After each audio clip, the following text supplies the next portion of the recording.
All right. Welcome back, everybody. And we are through another week. So happy Friday. Welcome to the weekly update, future focused weekly update, keeping you 10 steps ahead of the intersection of business, technology, and the human experience. I got my list. I, again, had more than I'm going to be able to get through in here, but I'm going to hit on the top ones. But for those of you who continue joining and listening, thank you again for your encouragement and support along the way. And if it's the first time you listen, hopefully you find something valuable here. If you could, share it with somebody that you also would think would find it valuable, or give it a rating and review. Always helps others find it. So with that, one thing I am going to add to this week's weekly update kickoff here is this week's in particular, there's a fair amount of interconnectivity between the 5 updates I've outlined. So if you're somebody who listens to this and is in the habit of just kind of jumping to the topics that are most interesting to you, that's cool, but you might hear a lot more back and forth referencing. I know I do that sometimes, but this one's going to have a lot more of it. So it may be one you end up listening to throughout. Again, it's totally up to you. You can do what you want, but I just want to make it clear from the outset that this one kind of has a bit of a flow because they scaffold on top of each other. For all my learning geeks out there, you know what I'm talking about when I say it's scaffolding.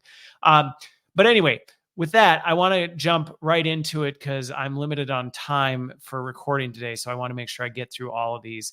So the first one is Microsoft recall. If you listened to either last week's or the week before, I talked about Microsoft recall. And if you don't know what that is, check it out or go listen to my other update on it. But Microsoft received a lot of backlash about Microsoft recall. And here, basically, it's this app that's watching literally and recording literally everything you're doing, every click, every keystroke, everything that you can just ask, and it'll automatically pull these things up, which made a lot of people really uncomfortable. In my opinion, Microsoft vastly overestimated the trust that they had with their user base.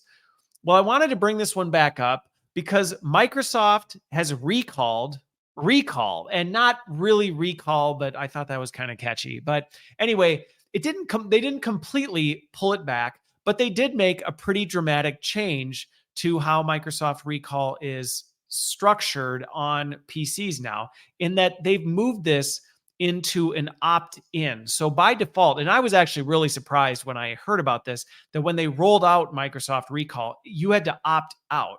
So I walked through the steps for how you opt out of it, but now they've actually changed it and turned it off, and you have to now opt in if you want it. So if you were somebody who did use it, you're going to want to go double check that setting I mentioned before and make sure you turn it back on. But if you were somebody who was concerned about it or just didn't really like the idea of Microsoft recording everything you're doing, and again, I think there's a lot more to it. You can listen to my other update on my overall feelings on it.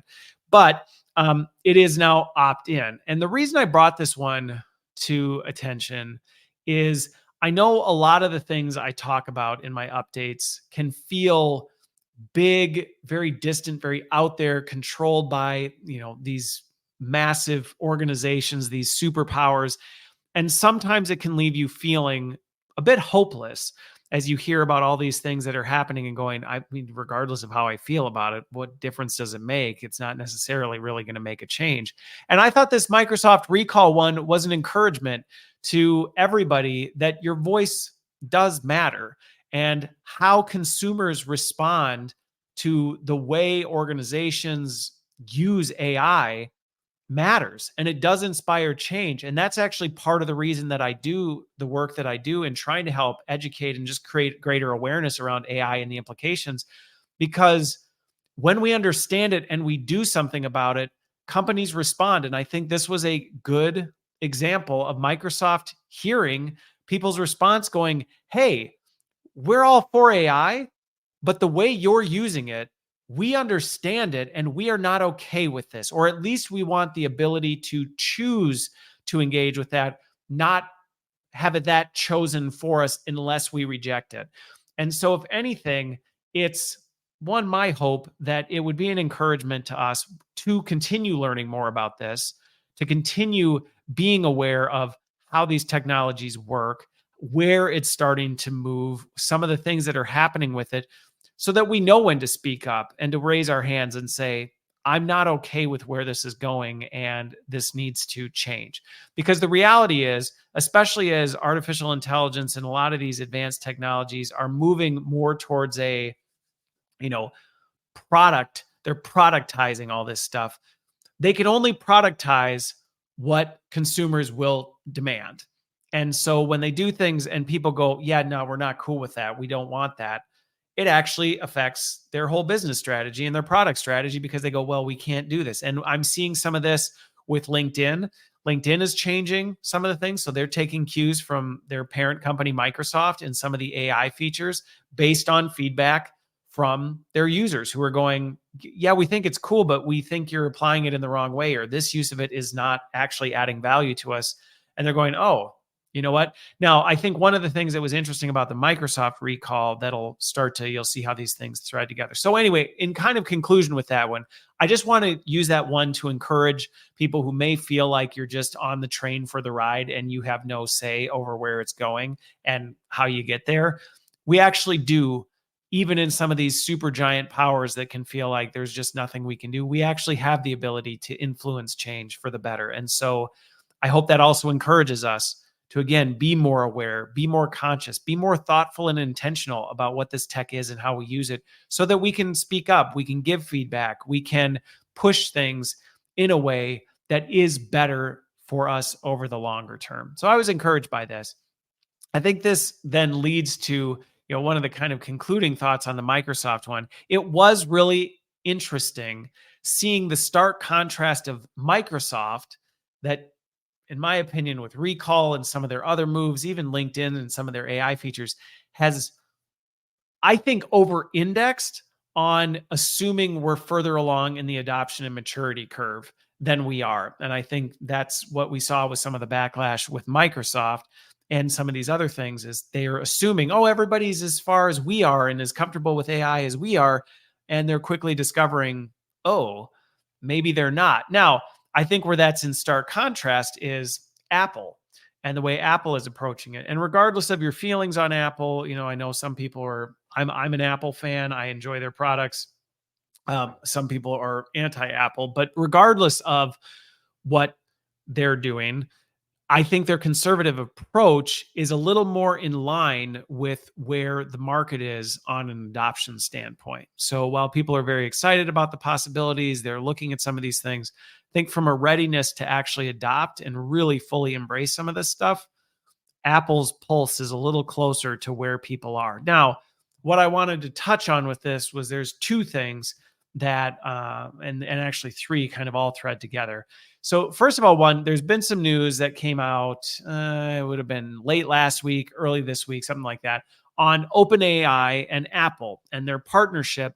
And what came to light was the fact that no money actually was involved in that transaction. It was not a Apple is paying OpenAI X number of dollars, OpenAI is not paying Apple X number of dollars, which, as you can imagine, got all of the conspiracies rolling on, well, if there's no money happening, then what's really going on? And I've seen articles all over the place saying, oh, this is, Apple selling out its customers to OpenAI and the tech companies.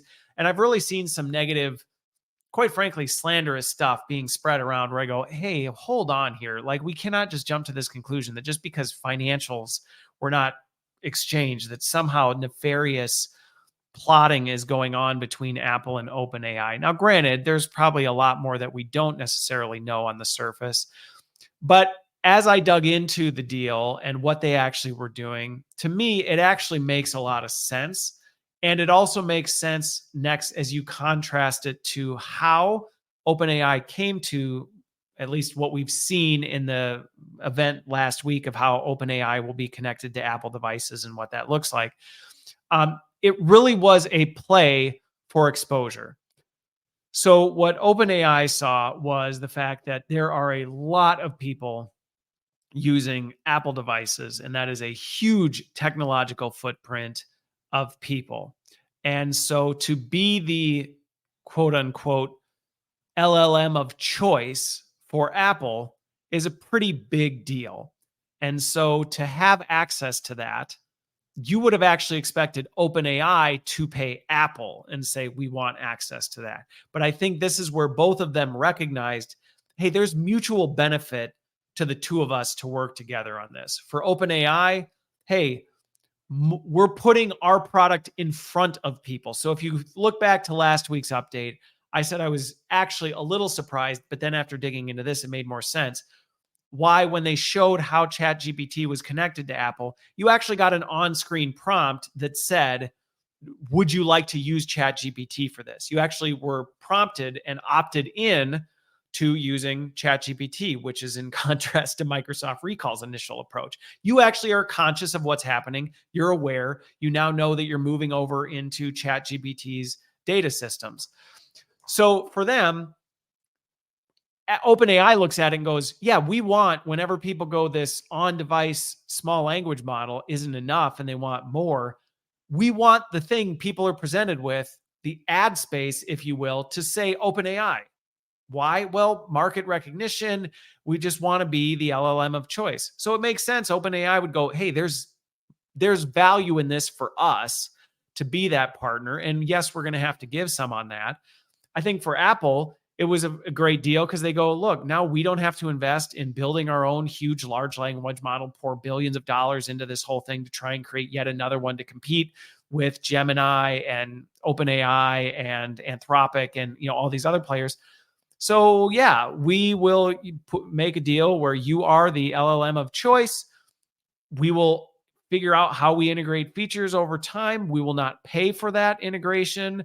You, on the other hand, will get exposure to our users and all of that. So to me, it started to make a whole lot more sense of, oh, yeah, I can see why they didn't need to do a financial transaction. There was no money exchanged.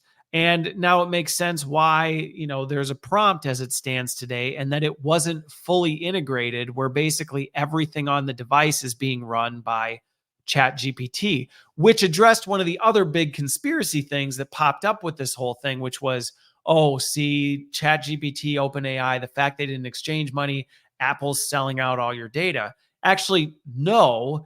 And I think we saw that in last week's update with, okay, well, now when you're going to go use ChatGPT and their data or their systems, you're conscious of it.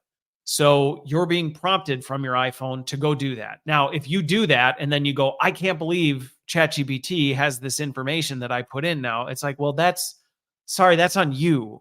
You said, yes, I want to go use Chat. You now consciously know you're using OpenAI and their products for whatever you're doing. But Apple, I think, did a good job of guarding the integrity of their products, their data centers, their data, their customers by saying, yeah, we'll partner with OpenAI, but we're not going to let you go over there and potentially be sharing information or data without your consent. Now, how this all plays out in practice, I'm really curious as OpenAI becomes more integrated in, like, the choices that they'll make, how it will go further. Will you, similar to kind of like on the iPhone with an app where it says, are you comfortable with your data shared across these apps, all this other stuff?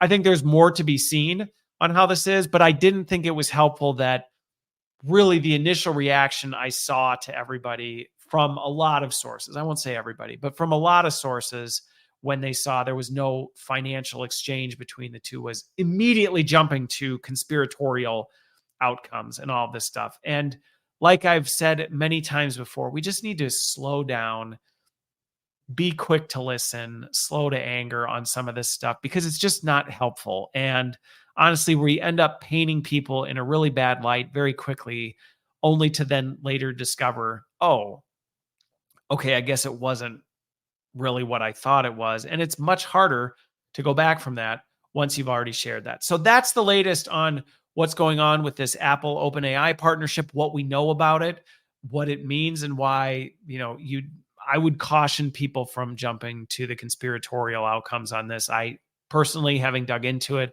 I actually felt pretty good about where it was, and a lot of it made sense based on what I know about the technology and how businesses tend to strike partnerships when there's a mutually beneficial transaction between the two of them. And in my opinion, there is very much, it's mutually beneficial for both of them. So I can understand why traditional financial means wasn't necessary because there was really enough value in it for both partners. So that's my take on that one. Curious if others have additional details or other thoughts, but that's where I am. As of today, I'll continue to be watching how that integration continues. Now, this leads to number 3, which actually is also connected to this whole Apple thing. I was curious because, again, some of the conspiratorial stuff started firing up about, now Apple is selling you out. And if you're an Apple user, that you might as well just give all your data away to OpenAI. And so I wanted to actually dig into Apple's on-device AI model. And so I actually wanted to go into it, look a little further into its capabilities, what it can do. And actually, their on-device model, I said last week, the release of Apple Intelligence, for some who might have really been in the hype cycle, might have felt a little like, wah, wah. Like it wasn't maybe as exciting and revolutionary as you would have expected. But I think there was a lot more under the hood. And then spending a little more time over the past week digging into Apple's on device, or they're calling it, I can't remember the kind of model that they're defining it and how it actually works. I was actually really impressed. And again, one of the biggest things I think it addresses is when people who are familiar with this, one of the big concerns they have is what happens to that data that I'm inputting into it? Is it going off to some data center? Is it being harvested and gathered and fed into other large language models? Or is it being sold off to whatever? And I think one of the things as I dug into the capability of their new on-device AI model is it's actually very competent and very capable of what it can do without any sort of connection to the internet, any connection to anything. What it can actually do on the device is impressive, to say the least. And so what that means is the data that is then being used, right? So going back to some of the examples, if you ask it to create an image based on, your profile, or create an emoji, or, summarize these emails for me, and it's looking at your email and summarizing it, which is all being done by the on-device model, it doesn't need to connect to anything.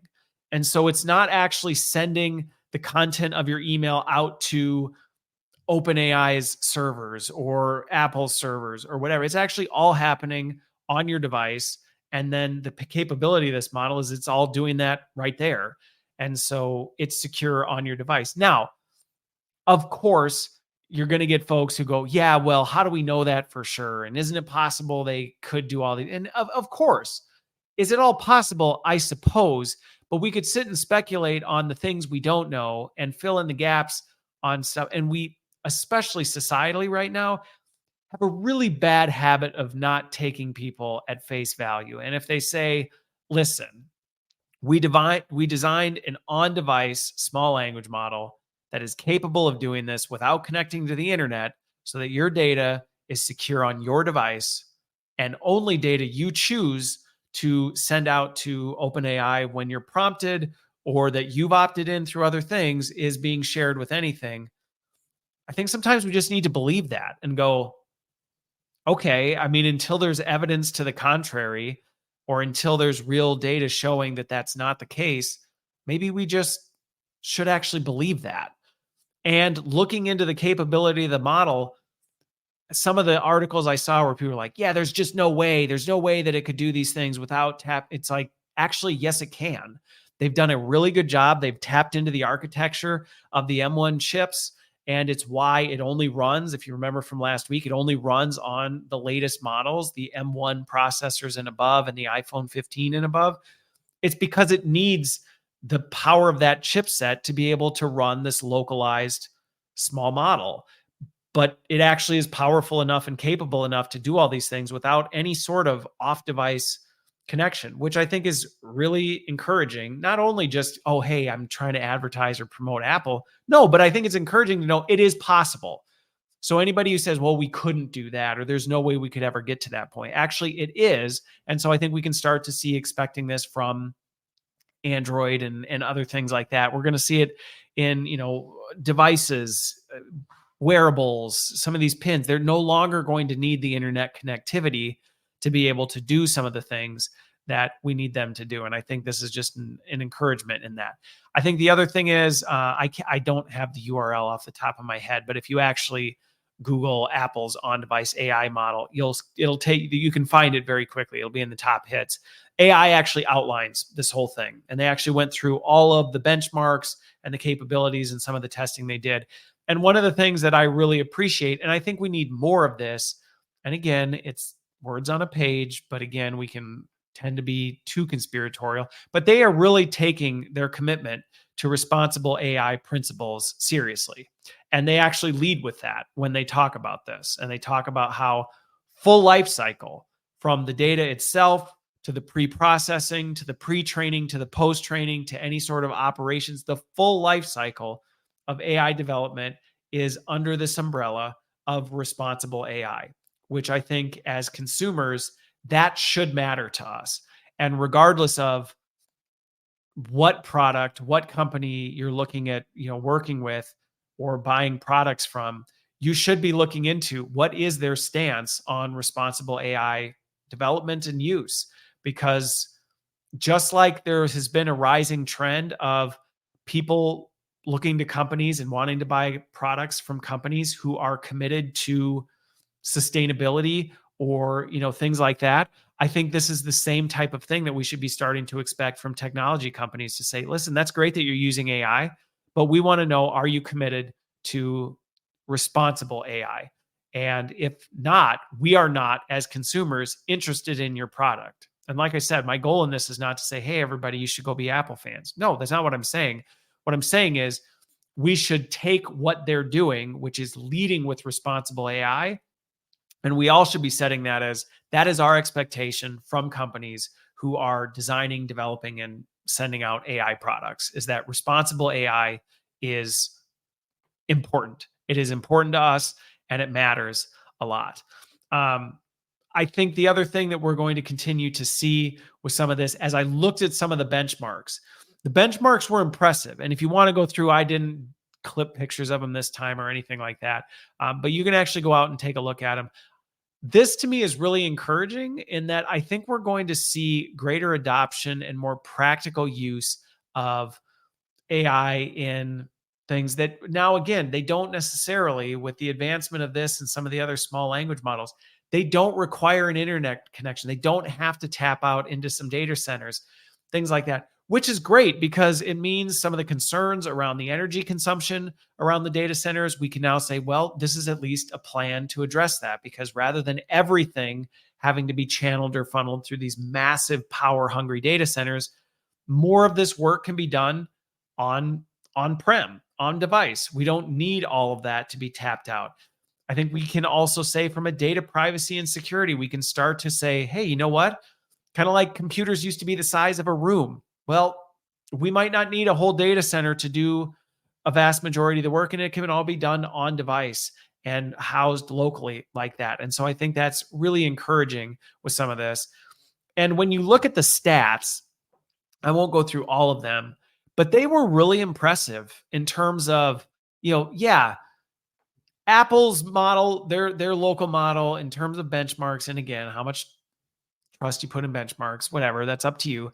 But when you actually look at it, they were significantly beating other small language models, which I think we're going to start to see that become more competitive. Right now, all the emphasis is on the big ones, Anthropic, Gemini, OpenAI, all these big players out here, and they're all fighting for this. I think we're actually going to start to see a rise in these smaller models, and they're going to get more competitive as the demand of, hey, we maybe don't need everything to always be routed through these massive ones because data security is more important, or, all this other stuff. It was actually beating these small language models. But what was really interesting was in some of the benchmarks, it was going head to head with some of the big players. Now, granted, not the latest and greatest models. So as an example, for GPT-4o, people preferred that to Apple's small language model, like hands down. That wasn't comparing.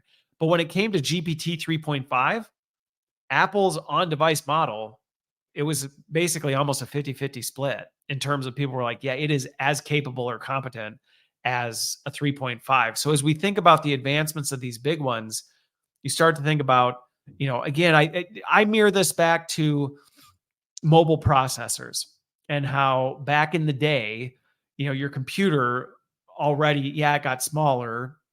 It went from a room down to a desktop. But like phones, you could play Snake and send text messages, and that was about it. And your camera looked like Minecraft.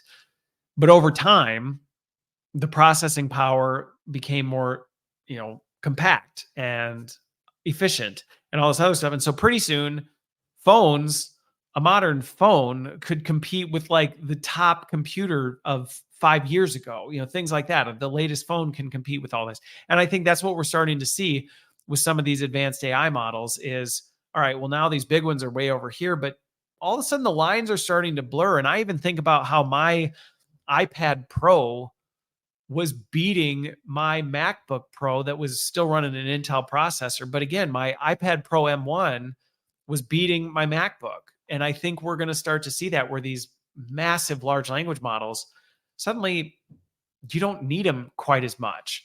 Got really great safety scores. The human satisfaction was really high. So I think we're going to start to see some of these localized small models really become a bigger area of focus in the coming months and years. And I think we can be really encouraged by that, by some of the sustainability and the security that comes with that. And so, again, I'm encouraged by the development and actually digging more into that and seeing how does this work?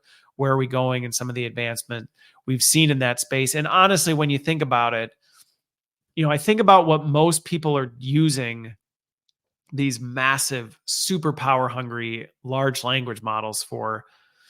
It's like buying a Ferrari to pick up groceries once a month. It really is. I mean, most of what people are doing with it, it's like you do not need the power of one of these things to have it brainstorm some talking points for a presentation you have coming up. You just don't need that kind of stuff. Where right now, unfortunately, that's kind of the boom that hit, which is why we see all these apps, they all connected to GPT-4. And so literally everything, even the most basic tasks, was getting routed for this through these, which is why we just saw this exponential explosion. And I think as we start to see the models become smaller and more localized, there won't be this demand, which it'll be interesting to watch how that affects the research, the R&D, kind of some of the risks that have been brought up. But yeah, more to come on that. But just wanted to give a little deeper dive on what that was, how that ties into kind of the OpenAI thing, some of the contrast between Microsoft. Now, we're still kind of talking I'm going to transition over to this other one, which is interesting in that if you didn't hear, good old Snowden came out and he had some pretty hot things to say about OpenAI. Specifically, he said, you've all been warned. And I don't think this kind of clickbaity, stuff is helpful, but he's got some good reasons for some of the concerns he has. So I don't want to completely dismiss it.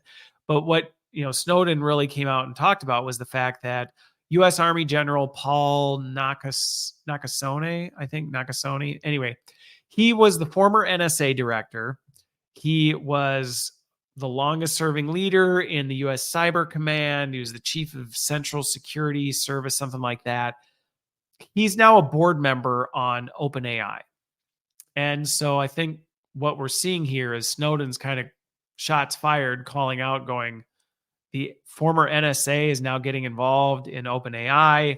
Be very careful. His warning was, basically using any of their products, do it at your own risk. You're basically giving the government everything that you have and giving them full access to this stuff.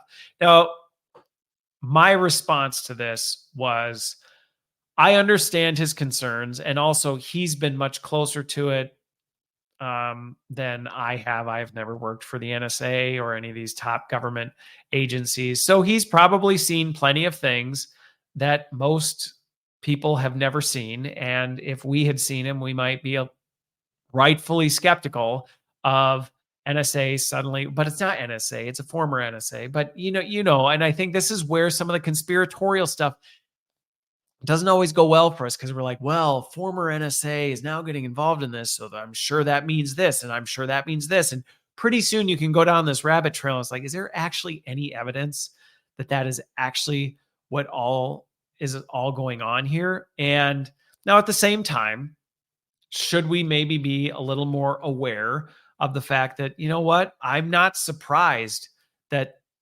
former government folks are getting involved with some of these large language models. If you've listened to my stuff for any length of time, you know that I talk regularly about the power of these things. And I'm actually, quite frankly, shocked how much of this stuff is open source. And, it's like you hear news articles where people walk into the building and take snapshots of the development stuff. And I mean, security protocols are not super strong. And I mean, there was just one a couple weeks ago. There was a total hijack of 4.0 or 4 GPT-4, and somebody made a completely unlocked version of it.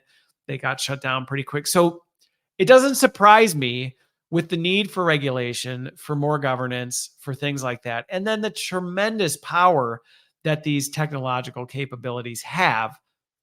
Should we really be surprised that the government wouldn't be going, hey, we might want to get involved here and have a little more to say on this and be more involved, because these privately held companies are kind of running rogue, doing whatever the heck they want. They're not necessarily doing it. Now, I personally am not necessarily a big fan of, let's have the government come in and swoop in and try and do a bunch of stuff. But I don't think that's necessarily what we're seeing here. I see this as OpenAI's seeing the writing on the wall, going, the government is going to get more involved in this stuff. The military is going to get more involved in this stuff. The regulators are going to get more involved in this stuff.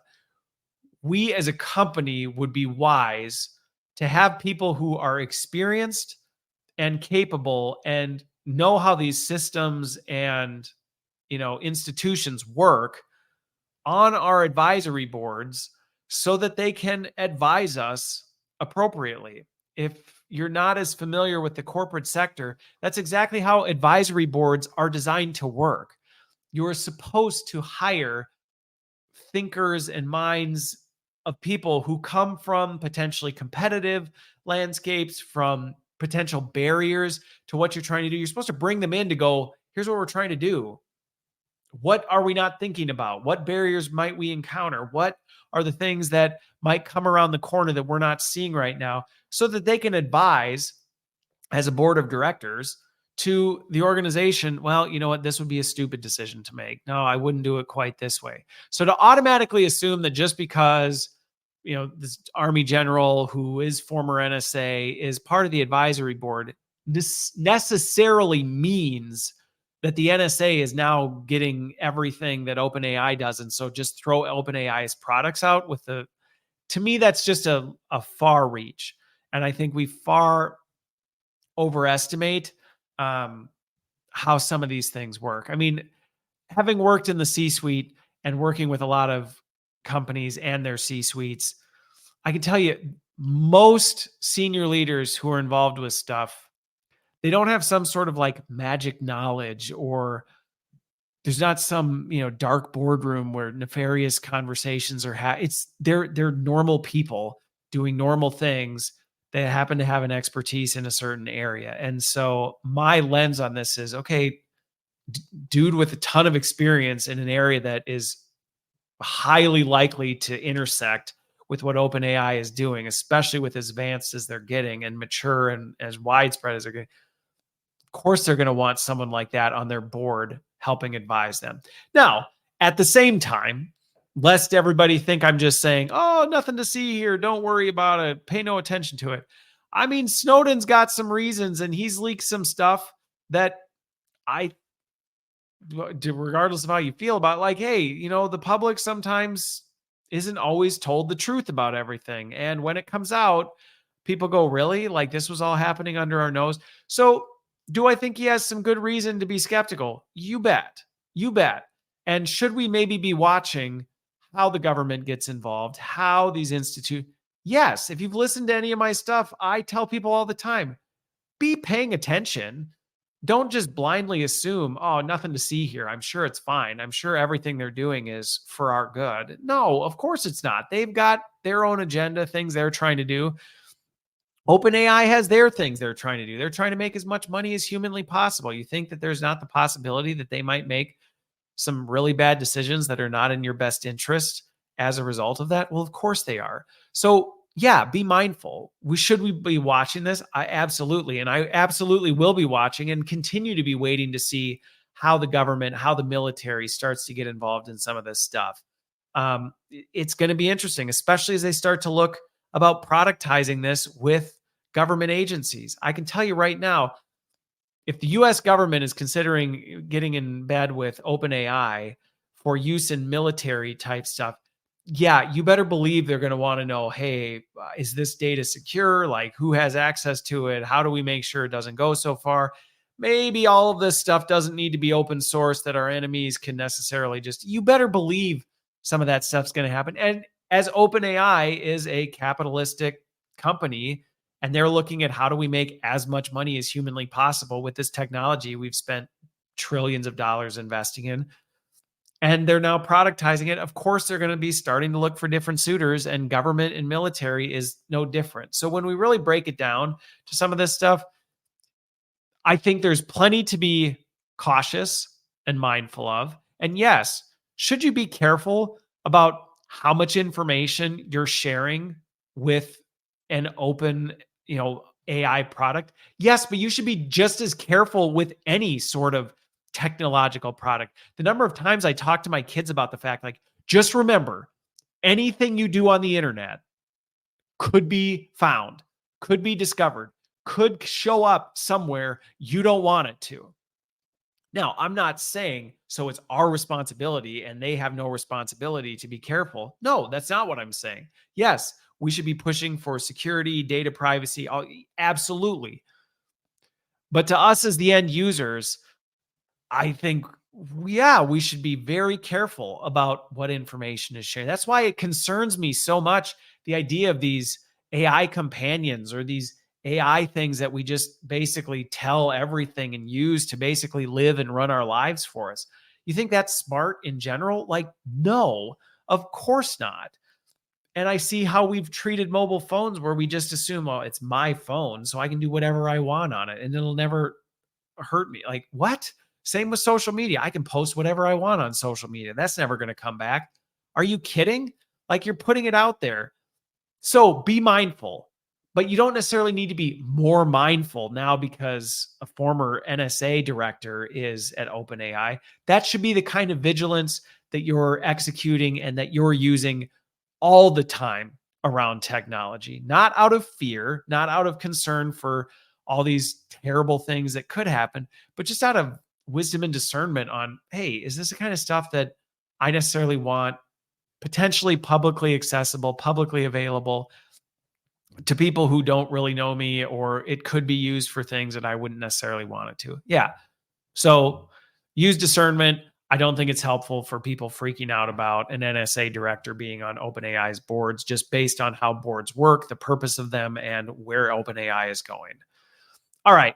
Now, let's shift gears to something that might make people a little bit more like, I don't know how I feel about this, but it's kind of related to the NSA. And again, it's not related to the NSA specifically, but more about, we talk a lot about AI and its use for work and creating content and all this other stuff. One of the things that often isn't making the headlines is its use in warfare and military purposes.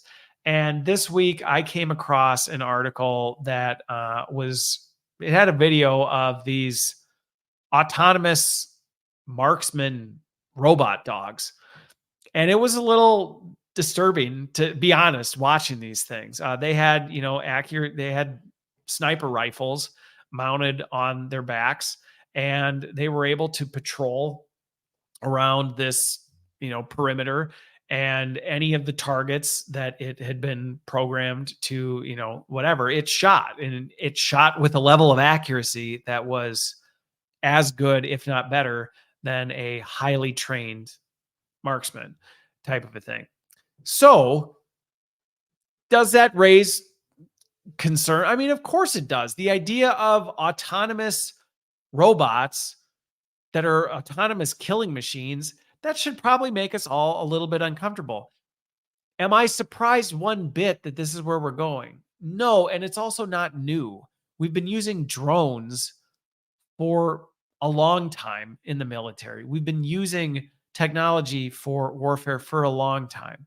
I think the autonomous nature of it starts to get a little concerning. And there's some stories of things that have already in the not so distant past where it's gone wrong, where the autonomy of AI making decisions about which target it's going to hit and how it's prioritizing what it's going to shoot and what it's not going to shoot starts to get a little bit concerning. I think it's also a little bit concerning because I've often talked about how these AI booms, it's like arms race. And this week I watched a number of videos and read a number of reports on kind of what China's doing and some of the big AI companies out of China and how they're really right on the heels. And so we sometimes think about the arms race of this technology as just this, yeah, who's going to get the text to video app first and who's is going to be able to automate, movies before the other person. But there's also a concerning, sinister side to some of this technological advancement. Like, hey, who's going to be able to make the robot soldiers that you can deploy out to battle that ultimately you don't need to send people and can go eliminate targets autonomously without any sort of human intervention? And that's where these they weren't really dogs, but they were four-legged little creatures things walking around. I mean, it was completely autonomous. There wasn't a person on the other side identifying who these targets were. It literally was walking this perimeter, and anytime the thing popped up, it shot it like with ridiculous accuracy. And so it does start to lead to these questions of, boy, that's concerning. Like, how is this being trained? Like, how is it actually being trained? What's a target and what's not a target? And what could that lead to? Now, granted, I don't, some folks, I've already seen some of the things on Reddit and some of these things where people are like, oh, you just wait. It's going to be another year and there's going to be robots with guns walking around shooting anything that moves. I think the Microsoft recall thing is an encouragement to me that that's not necessarily going to happen anytime soon, just in the fact that, hey, people push back on some of this stuff. And I look at some of the things happening in the world and people are pushing back in certain areas. So I don't necessarily know that we need to jump to those kind of fear mongering type things. I think in practical senses, could I see this starting to happen sooner than later when it comes to like securing perimeters at military bases or something like that, where, you've got autonomous robots out there, but boy, I'd hate to be the soldier that forgets to wear their, keypad that notifies the bots that you're a friendly, not an enemy. And next thing you know, you're whatever, you've been taken out. So, I mean, it's real and it's concerning that some of the stuff is the combination of robotics, warfare, and advanced AI are starting to come together, and it is moving forward with some of the same progress we're seeing in some of these other spaces. And so I think we need to be mindful and, again, keeping an eye on this. But I don't think we should sit in fear and go, oh, it's only a matter of time before robot dogs are roaming the streets. I think that doesn't do anything positive for our psyche, for our well-being, for our mental health. And so I don't want people hearing that and freaking out and going, oh my gosh, we're going to live in a dystopian world of robots trying to kill us. But we should at least be aware that, hey, this is a reality. These things are happening, and we should be asking questions and keeping an eye on it and watching for where is this going and how is it being used. But that's kind of I guess more of a grim ending to this week's one, because that one was one where I was like, oh, I don't really like this use of AI. I don't necessarily like this. Now, granted, I can see some people going, well, isn't it better to send out, robots versus people? But I just think about it and go, I don't know about that. Cause like, why do robots need to fight robots with guns? Like, guns are going to be used to shoot human beings, not people. So then you end up in this system of, the more powerful countries have the capability to use robots and the less powerful countries have the ability to just use people. And I don't like that power dynamic. So anyway, it is a reality. It is out there. It is moving forward like so many of these other things. And I think it's good that we are aware of how all this is all moving and what's happening in the space. So with that those are all the updates I have this week. I will have more next week. I hope you have had a wonderful week, and I hope you have a great weekend, and we will see you on the other side.